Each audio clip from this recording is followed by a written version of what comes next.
we all learn stuff every day. I learned that I look pretty terrible in the mornings, I'll tell you that a while ago, and that if I do these videos at night, then I might look a bit more normal. How exciting is that? So, just going back over what we did this morning. So, in a line graph, line graphs represent changes in data over time.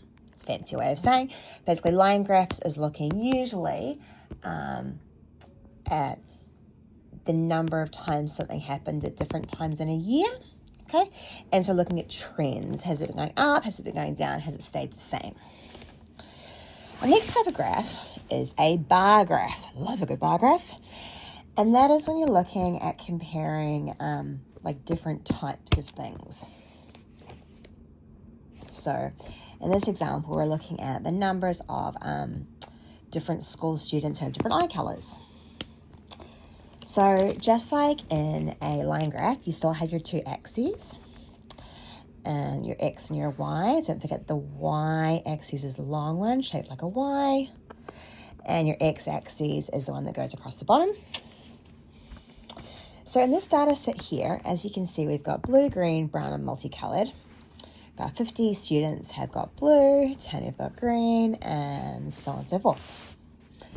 So your y-axis is usually a number again. So we've got 10, so about 130 students in total. So if we have 10, 20, 30, 40, 50, 60, 70, 100. So this is our scale. And now in any graph too, you always want to name what your axes are. So we've got number of students. And on this side, we're going to have eye color.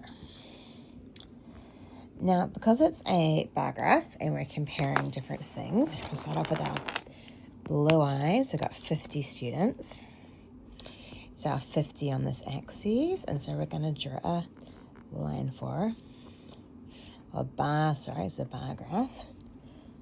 Blue.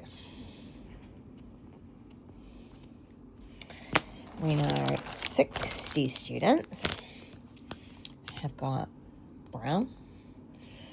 Need to be more brown. Now we can see 10 have got green, so 10's right down here. Green. And multicolored is just 1.